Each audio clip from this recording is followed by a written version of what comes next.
주님은 우리의 목자이시다. 이 말씀이 사실 올 한 해 여러분이 이렇게 지내면서 참 이 새 벽두에 마음에 품기를 원합니다. 목자라는 말을 처음 쓴 사람은 우리 야곱이에요. 야곱의 이제 창세기에서 야곱 이렇게 나오는데 성경 여기저기에서 하나님을 목자라고 부르지만 특별히 하나님의 목자 되심을 붙잡고 평생 산 사람이 있었는데 그 사람이 바로 다윗입니다. 다윗은 늘 그렇게 여호와를 이렇게 목자로 붙들고 살았는데 그분 자신이 사실은 청년의 시절에 목자였던 걸 우리 기억하시죠? 그래서 보시면 이 막내가 남았는데 사무엘에게 이제 이새가 아들을 소개하는데 그는 양을 지키고 있다 이렇게 얘기를 하고 있죠. 그래서 이 사람이 막내로 양을 이제 쳤던 거예요.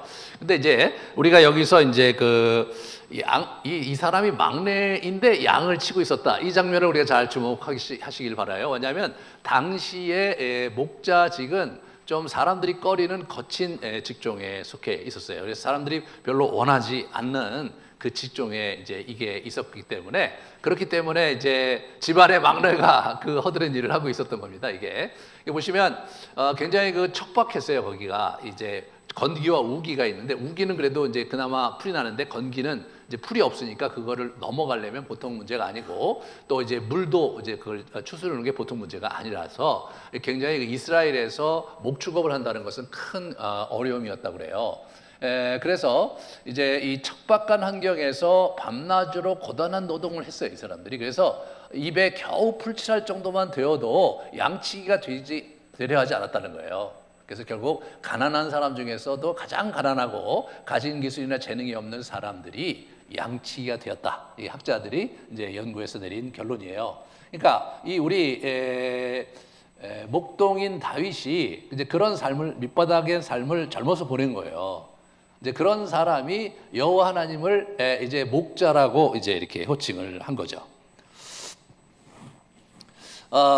뿐만 아니라 이 사람이 자기가 왕이 됐을 때 하나님께서 뭐라고 그러셨냐면 여호와께서도 왕에게 말씀하시기를 내가 내 백성 이스라엘의 목자다 이렇게 목자로서의 왕도를 이제 말씀을 하신 거죠.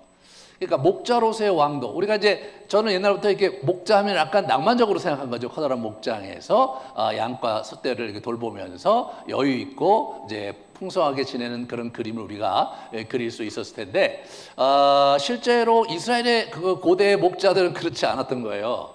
할 일이 너무 많고 그리고 이제 밤낮 이제 잠을 못 자고 이제 설치고 그 다음에 여러 그 사자들과 곰으로부터 자기 그 맹수로부터 자기 양떼 소떼를 지켜야 되는 그런 부담을 갖고 산 사람이었습니다. 그러니까 아주 그 거칠고 할 일 많고 빛을 보지 못하는 직종이 목축업자인데 목동이었는데 하나님께서 목동으로서 내가 너를 이제 왕으로 세운다 이렇게 말씀하신 거죠. 그 의미를 우리 다윗은 누구보다도 잘 이해했죠.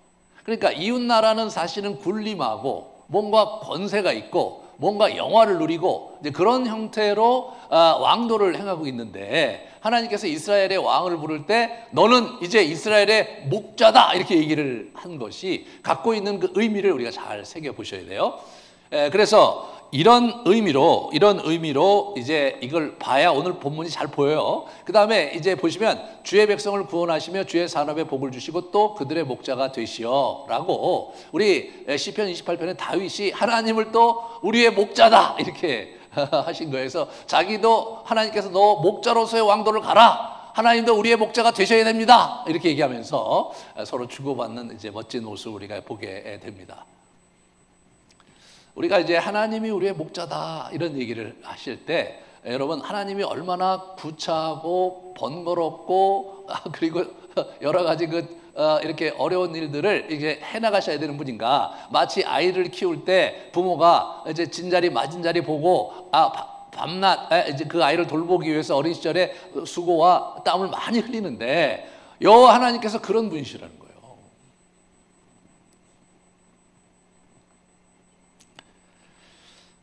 뿐만 아니라 신약에 오신 예수님도 목자라고 자기를 호칭하시고 나는 선한 목자다. 선한 목자는 양들이 왜 목숨을 버리거니와 이렇게 얘기를 하는 거예요. 실제로 이제 그 당시에 이제 목자들은 그 아까도 잠깐 말씀드렸죠. 사자와 그 곰들, 이런 맹수들과 싸워야 됐거든요. 우리 17살에 우리 이제 다윗이 골리앗과 대결할 때 골리앗 앞에 물맷돌을 가져가서 그 앞에 나아가면서 본인이 한 게 뭡니까? 그 우려하는 그 왕에게 내가 양떼 소떼를 칠 때 곰과 사자 이 맹수들과 싸워서 내가 이겼었다. 그러므로 나는 능히 저 골리앗을 무너뜨릴 수 있다고 이제 자신 있게 얘기하면서 이렇게 나가는 장면을 보게 되는데, 그러므로 그 당시 목자들이 얼마나 험하고 힘든 삶을 살았는가. 특별히 곰과 싸우다가 또는 사자와 싸우다가 죽을 수도 있는 거 아니에요. 그러니까 죽음을 무릅쓰고 자기 양떼를 지키는 것이 고대의 이스라엘의 목자였던 거더라고요. 예수님께서 그걸 자기가 자처하시는 거예요. 네? 나는 선한 목자다. 양들의 목숨을 버리겠다. 예. 나는 선한 목자라. 내가 양을 알고 양도 또 나를 안다. 이렇게 말씀을 이제 하시는 거죠. 이런 면에서 우리가 이제 여러 가지로 이렇게 생각해 볼 때, 우리 그 삼위 하나님은 이제 목자, 이 목동들 그런 개념으로 그들의 역할을 우리가 자기가 규정하시고 친히 그렇게 몸소 우리에게 오신 것이로구나.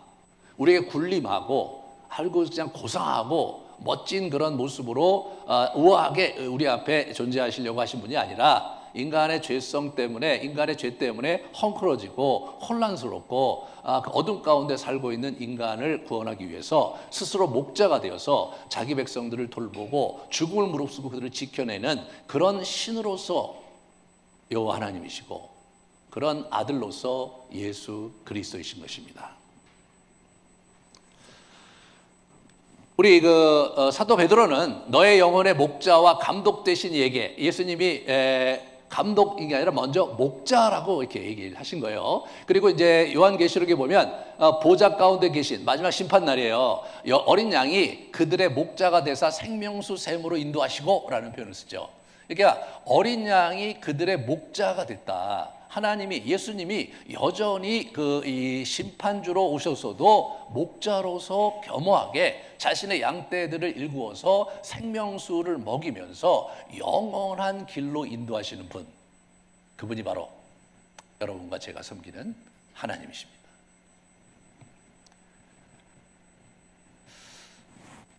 오늘 본문으로 이제 들어가서요, 이런 기본적인 이해를 가지고 이제 이게 유명한 시잖아요. 시편 23편 굉장히 유명한 시인데 우리가 이렇게 여러 가지 낭만적으로 이 시를 바라보고 묵상할 수 있겠지만 이런 부분을 충분히 이해하면서 그러면서 이제 이 이야기를 이제 이렇게 시편 23편을 이렇게 쭉 들어가면 그 행간의 깊은 맛을, 깊은 의미를 우리가 이제 묵상을 할 수 있게 됩니다.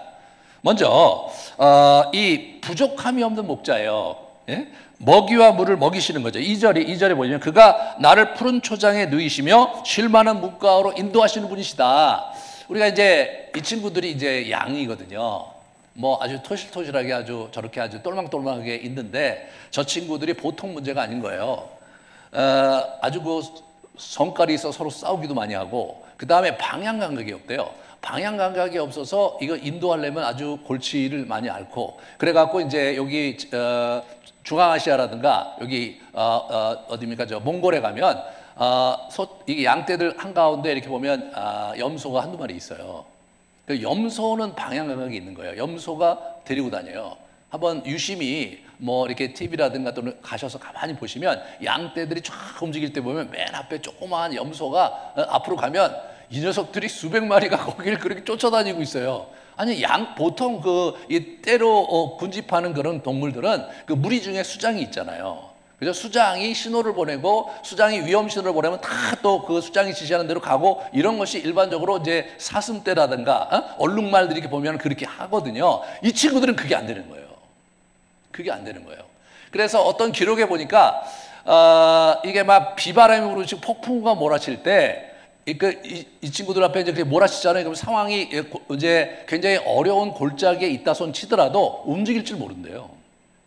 그래서 이게 이제 목자가 그들을 안전한 곳으로 인도해 줄 때까지 거기 그냥 있다는 거예요. 그래서 그냥 죽는데요. 네? 비바람과 폭풍 속에서 그냥 죽는다는 거예요, 이 친구들이. 야, 그 얘기 들으니까 우리가 정말 이렇게 생각할 게 참 많아요. 여러분과 제가 그럴 때가 많잖아요. 이게 분간 못하고, 앞뒤 분간 못하고 하나님의 뜻이 뭔지 모르고 전전긍긍할 때가 참 많은데, 그래서 우리를 양떼라고, 양이라고 부르신 것 아닌가 이런 생각이 들어요. 그래서 이 목자가 저렇게 그냥 허름한 옷을 입고 들에서 늘 저 친구들과 같이 가는데 속을 얼마나 많이 썼겠어요, 그죠? 방향감각 없죠, 말 안 듣죠, 짜증을 많이 부리죠. 그런 놈들이에요, 저놈들이.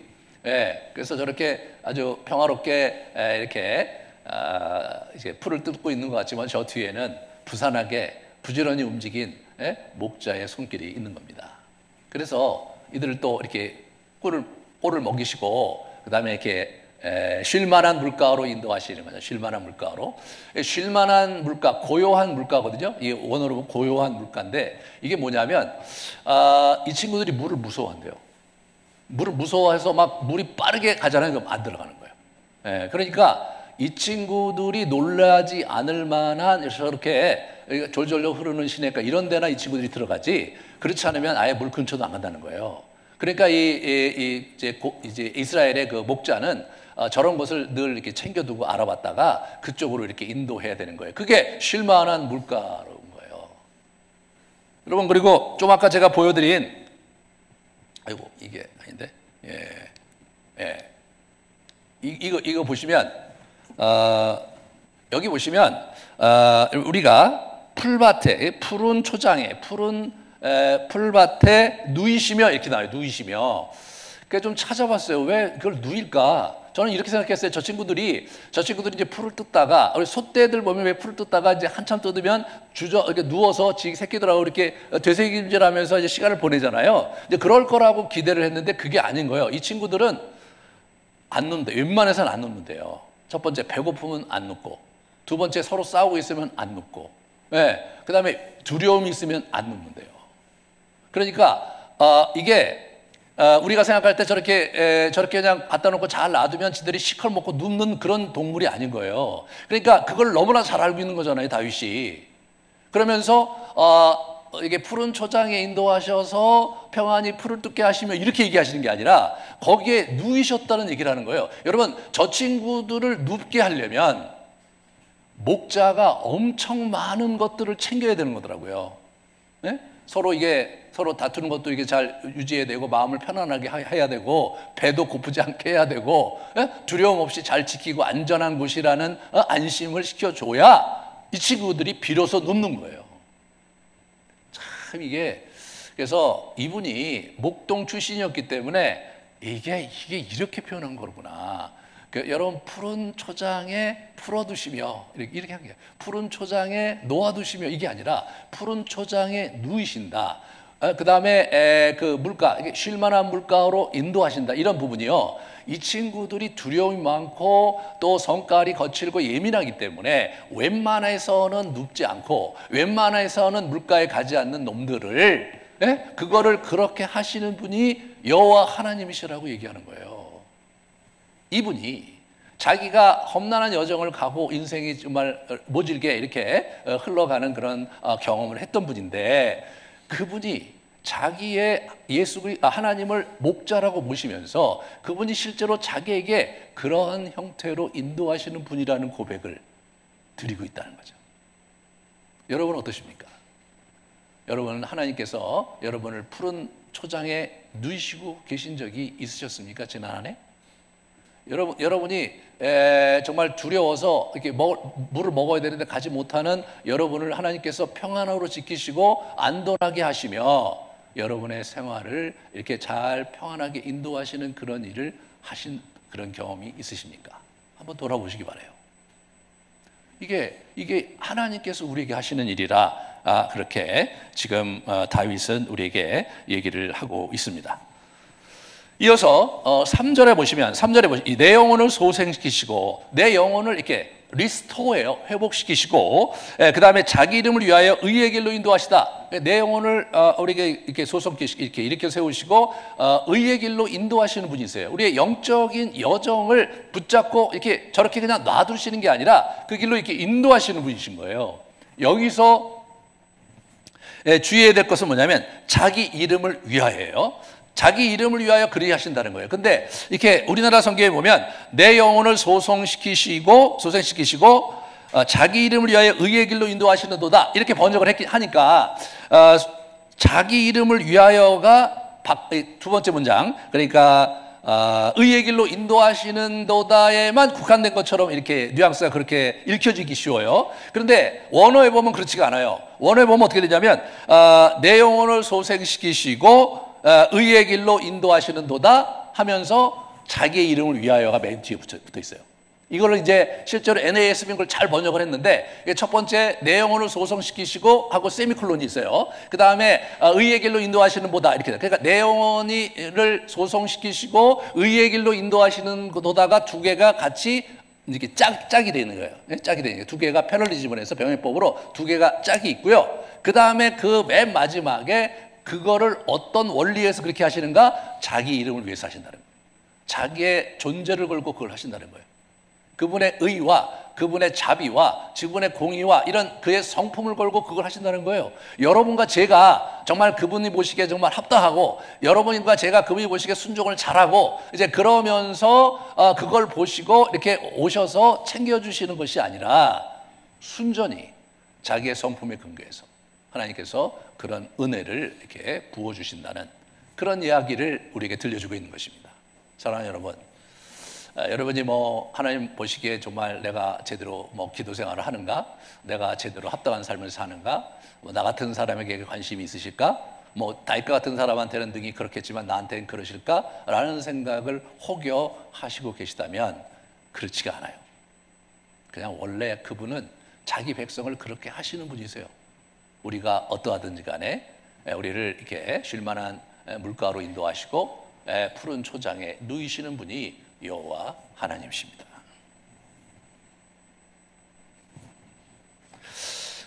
그러면서 이제 이분의 인생이 험난했거든요. 여기 보시면 4절 보시면 사망의 음침한 골짜기로 다닐지라도 해를 두려워하지 않은 것은 주께서 나와 함께 하심이라 이런 얘기를 합니다.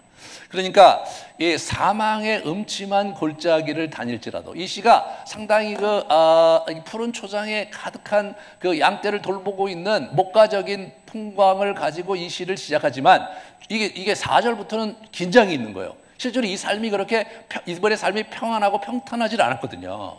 사망의 음침한 골짜기를 다녀도 여러분과 저보다 훨씬 더 많이 다녔을 거예요. 그런 삶을 자기가 살았는데 거기에 대해서 얘기하는 거예요. 그럴지라도 내가 해를 두려워하지 않을 것은, 내가 손해보거나 내가 피해를 입는 것을 두려워하지 않을 것은 그분이 나와 함께 하십니다. 그런데 그분이 나와 함께 하시는데 어떻게 함께 하시느냐? 주의 지팡이와 막대기가 나를 안위하신다. 그런 얘기를 하는 거예요. 그러니까 지팡이와 막대기가 나와요. 근데 이제 이게 여러분 이게 보시면 이렇게 저게 이제 지팡이거든요. 지팡이. 이쪽에 이제 봉처럼 막대기를 하나 갖고 다닌다는 거예요. 예, 그래서 거기다가 뭐냐면 이 막대기에다가 이렇게 철로 이게 굵직한 그 송곳 같은 걸 달아 놓는데요. 그래서 그것을 가지고 맹수들로부터 공격받을 때 그걸로 이제 이렇게 공격을 하면서 어떻게 되냐면 지키는 거예요. 그러니까 막대기는 뭐 하는 거냐면 자기 양떼를 돌보고 지키는 데 쓰는 거예요. 예. 그러면 지팡이는 뭐냐? 지팡이는 길을 인도할 때 쓰는 거라는 거예요. 예? 지시하고 자기가 걸어갈 때 그것을 의지해서 걸어갈 뿐 아니라 이렇게 방향을 설정하고 우리 그 양들을 인도할 때 그걸 쓴다는 거예요. 그러니까 이게 지팡이와 막대기가 아주 의미심장한 거죠. 하나님께서 우리와 함께 하시는데 어떻게 함께 하시는가? 지팡이와 막대기로 뭡니까? 우리를 안위하신다 이렇게 나오죠. 지팡이와 막대기가 나를 안위하신다, 나를 평안하게 하신다, 나를 안전하게 하신다는 거예요. 이분이 방향 설정에서도 이분이 잘 우리를 인도해 주시고 또 맹수와 같은 우리를 해하는 우리의 원수들, 우리의 대적들로부터도 우리를 지켜주시는 막대기와 지팡이를 갖고 계시기 때문에 내 마음이 안전함을 느낀다. 네? 언제? 사망의 음침한 골짜기를 다닐지라도.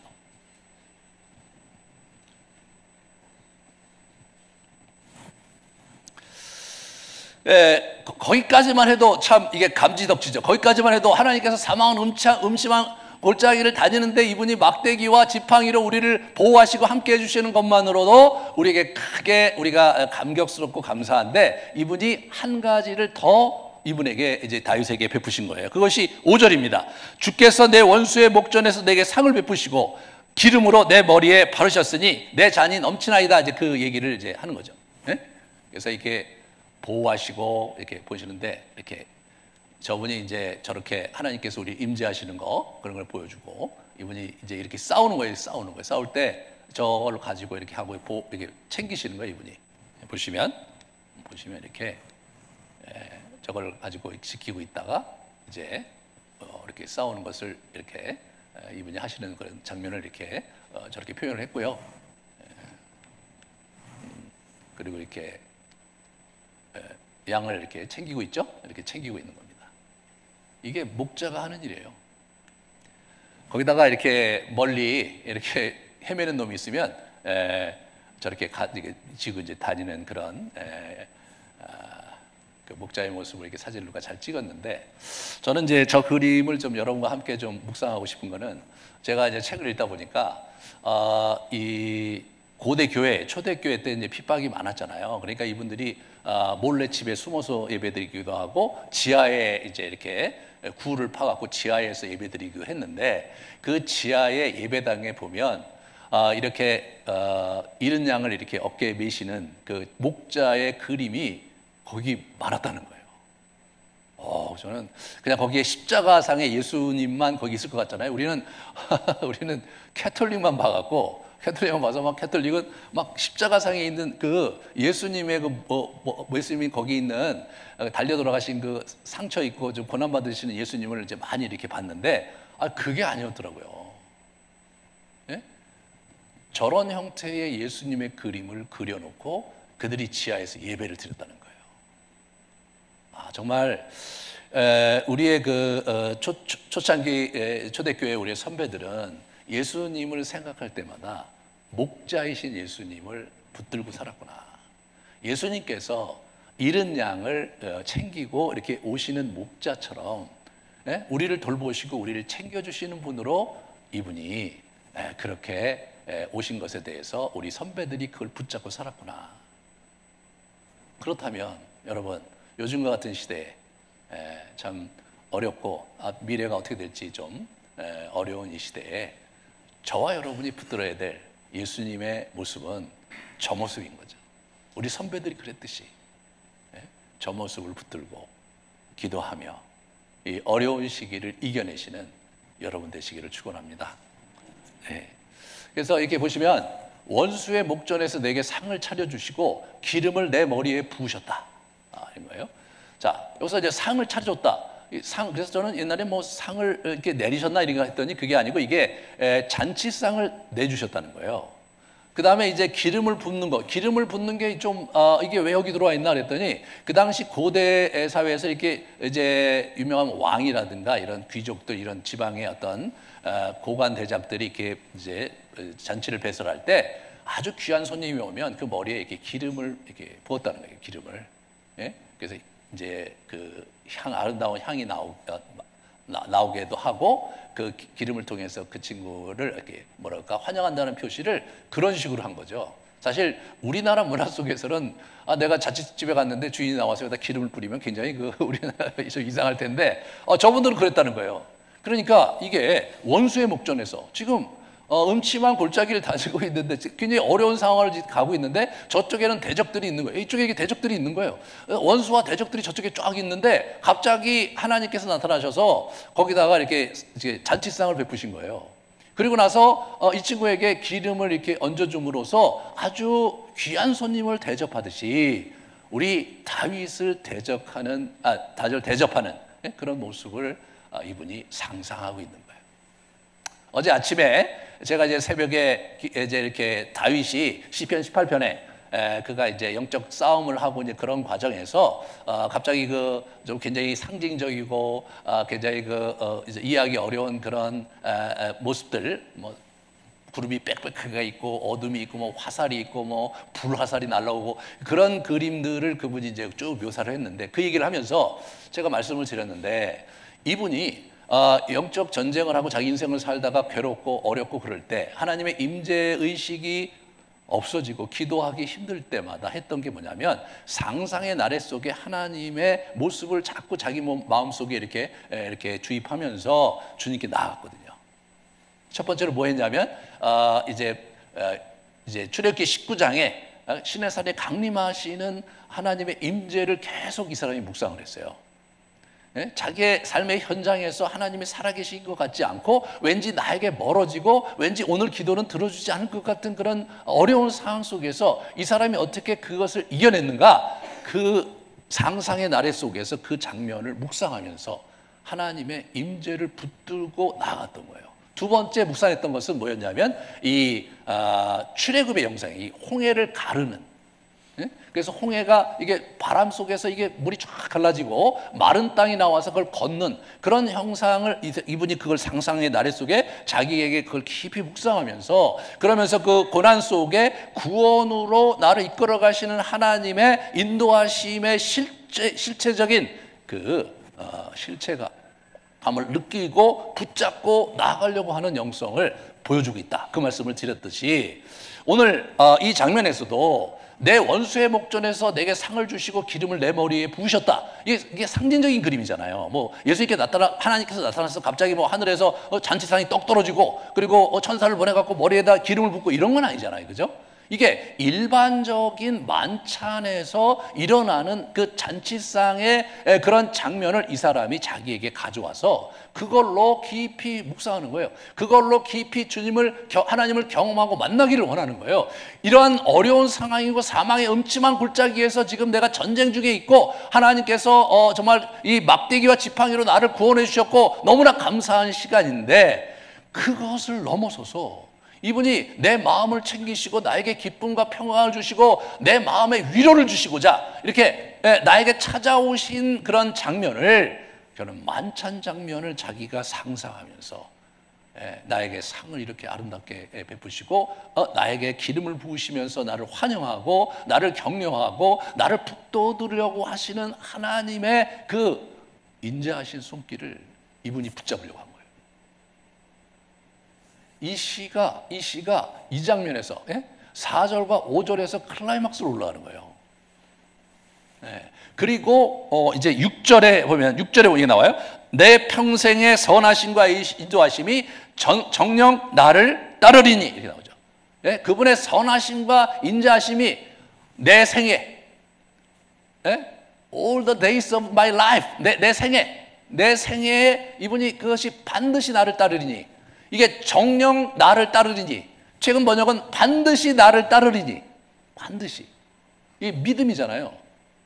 선하심과 인자하심이 분명히 나와 함께 할 것이니까 내가 그의 집에 영원히 거하리로다. 내가 여호와의 집에 영원히 거하리로다 하면서 이 시가 끝나는 거예요. 이 시를 많은 분들이 되게 좋아하세요. 많은 분들이 좋아하세요. 기록에 보면 여러 사람들이 평생 이 시를 암기하고 암송하고 지냈다고 하고, 어떤 분들은 돌아가시면서 이 시를 암송하다가 소천하시는 그런 분들도 있다는 기록을 제가 읽은 적이 있어요. 그만큼 이 시는 사랑을 많이 받는 시예요. 여러분도 모두 다가 알고 있는 시죠. 하지만 이 시가 갖고 있는 이러한 깊은 맛을 우리가 깊이 음미하면서 이 시를 묵상할 때, 그럴 때 이 다윗의 영성이 우리에게 쑥 이렇게 들어오는 거예요. 올 한 해 여러분이 이 시를 암송하고 묵상하면서 어려울 때마다, 어려울 때마다, 또 여러분이 정말 한낮에 뭐 이렇게 굉장히 마음이 힘들고 여러 가지 상황 속에서 우겨쌈을 당하고 정말 사망의 음침한 골짜기 같은 곳을 여러분이 걸면서 앞이 탁탁 막힐 때라도 이 시를 여러분이 암송하면서 힘을 얻으시기 바랍니다.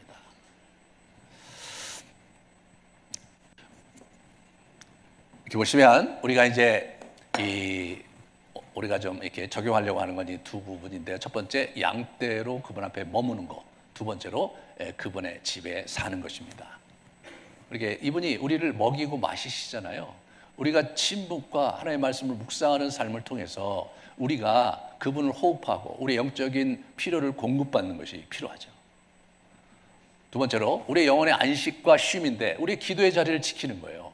우리의 기도의 자리를 지키는 게 참 중요한 거예요. 거기서 정말 그렇게 편안하게 누이실 때 그곳에서 평안하게 주님 앞에 기다리면서 우리의 기도의 자리를 고수하면서 우리가 한 걸음 한 걸음 이렇게 앞으로 나가야 되겠죠. 가족 기도회를 여러분들이 이제 하시라는 말씀을 이제 제가 드립니다.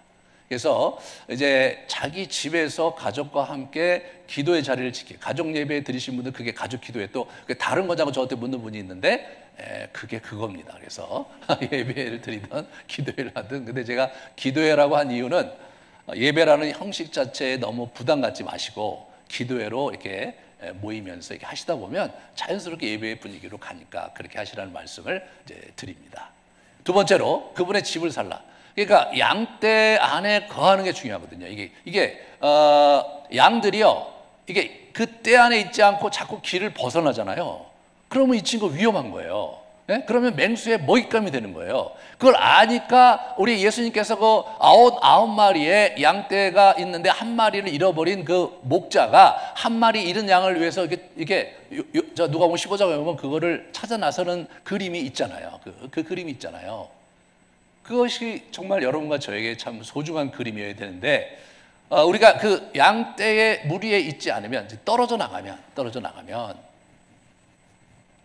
그 참 위험한 겁니다. 그래서 우리가 이번에는 이제 같이 좀 이 어려울 때 서로 어기영차하면서 이제 한번 해보자. 그래서 이제 우리가 릴레이 중보기도도 하는 거거든요. 먼저 우리가 공동체를 돌아보고 공동체를 세우는 일에 우리가 조금 더 힘을 기울이자고요.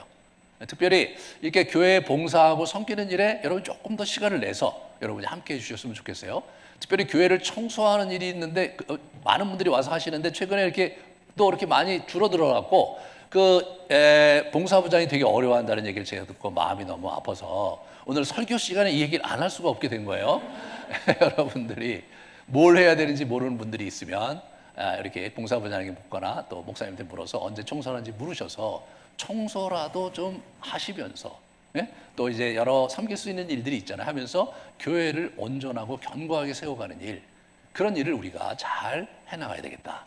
첫 번째고요. 두 번째는 이 릴레이 중보 기도를 하려고 그러는 거예요. 그래서 30분 단위로 하려고 그래요. 그래서 저 뒤에 이제 아까 광고를 했는데 여러분 거기다 이렇게 이제 적고 나중에 밴드에도 이제 이렇게 해놓을 텐데 30분 정도를 이제 작정을 하는 거예요. 그래서 자기가 좀 더 하고 싶으면 두 세션 할 수가 있죠. 자기가 30분씩 두 번 할 수도 있고. 그래서 우리가 이게 이제 릴레이로 하는 것은 우리가 공동체로 기도하면서 우리 자신을 보호하는 영적인 우리를 치려고 하는 저의 의도가 있고요. 두 번째는 뭐냐면 기도의 자리를 지키는 훈련을 하게 하려고 하는 거예요. 네? 그래서 처음에는 제가 1시간을 하려고 했는데 1시간이 너무 길다는 거예요.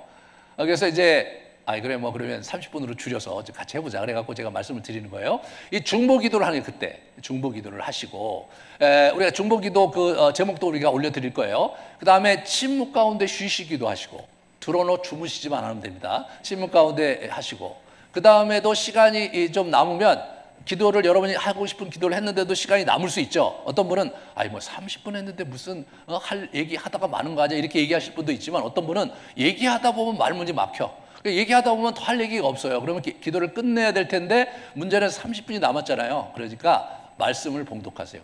소리 내서 그 시간을. 그렇게 하면서 뭐 하는 거냐? 그분 앞에 머물기로 한 약속을 주님께 드리는 거예요. 그 기도의 자리를 지키는 훈련을 하는 거예요. 30분을 지킬 수 있는 그런 리듬을 우리가 만들어 간다면 그 다음에 늘려서 두 세션 해갖고 1시간을 늘릴 수 있잖아요. 그죠? 그래서 여러분들이 그걸 그렇게 여러분들이 같이 참여했으면 좋겠어요. 일주일에 모두 다가 30분 이상 하는 거예요. 저기 보면 이제 그 세션이 있거든요. 여러분들 거기 이름을 적으시는데 2번 하실 수 있으면 2번 하시고 3번 하실 수 있으면 3번 하시고 좋아요. 예? 나는 매일에 하루에 한 번씩 하겠다. 이름을 쭉 적으세요. 그래서 같은 시간에 서너 명씩, 두세 명씩이라도 같이 기도할 수 있는 그런 형태로 해서 우리가 기도의 자리를 지키겠습니다를 주님께 선언하는 거고, 우리가 주의 은혜를 구하는, 우리가 공동체적으로 이 어려움 속에서 주의 은혜를 구한다는 우리의 간절함을 주님께 요청을 드리고, 우리가 함께 함으로써, 우리가 양떼들이 서로 모여서 어기영차 함으로써 힘을 얻고자 하는 것이 저의 의도입니다.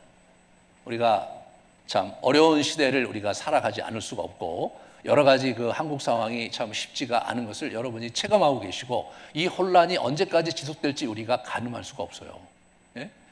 어제도 제가 한 친구하고 저녁 식사를 하려고 나갔는데, 이제 마곡에 나갔는데, 음식점들이 대부분 문을 닫았더라고요. 토요일 한참 대목이라고 생각하는 그 주말에 문을 닫은 거예요. 제가 가려는 식당도 문을 닫았고, 그거 참 이렇게 보면서, 이거 경기가 이렇게 안 좋으니 이거 어떻게 해야 되나 앞으로, 이런 생각을 제가 섬뜩하게 하게 됐습니다. 여러분, 그러한 상황만 보면 우리가 마음이 답답해지고, 미래를 바라보면서 마음이 불안해지고, 어떻게 해야 되나, 그렇다고 해서 할 수 있는 도리도 없잖아요. 우리가 이때야말로 저희가 정말 하나님 앞에 우리 자리를 지켜가면서 한 해 동안 여러분들이 힘을 얻고, 그분께서 우리를 보호하시고, 그분께서 우리를 위해 싸워주시고, 그분께서 우리에게 먹을 것과 마실 것을 주시고, 그분께서 우리의 영혼을 살찌게 하시는, 영혼을 굳건하게 하시는 것을 경험하는 복된 여러분 되시기를 축원합니다. 우리 같이 한번 이 말씀을 제가 한번 천천히 다시 읽어드릴게요. 한번 쭉 읽어드릴 때 여러분들이 이렇게 묵상하시면서 기도에 들어가기를 원하는데, 제가 한번 읽어드리겠습니다. 눈을 감으시고 천천히 제가 한번 읽을 텐데, 여러분 마음에 와닿는 부분을 한번 붙잡으시는 시간, 그리고 기도하는 시간 되기 바랍니다. 여호와는 나의 목자시니 내가 부족함이 없으리로다. 그가 나를 푸른 초장에 누이시며 쉴 만한 물가로 인도하시는 도다. 내 영혼을 소생시키시고 자기 이름을 위하여 의의 길로 인도하시는 도다. 내가 사망의 음침한 골짜기로 다닐지라도 해를 두려워하지 않을 것은 주께서 나와 함께 하심이라. 주의 지팡이와 막대기가 나를 안위하시나이다. 주께서 내 원수의 목전에서 내게 상을 베푸시고 기름으로 내 머리에 바르셨으니 내 잔이 넘치나이다. 나의 평생의 선하심과 인자하심이 정녕 나를 따르리니 내가 여호와의 집에 영원히 거하리로다. 아멘.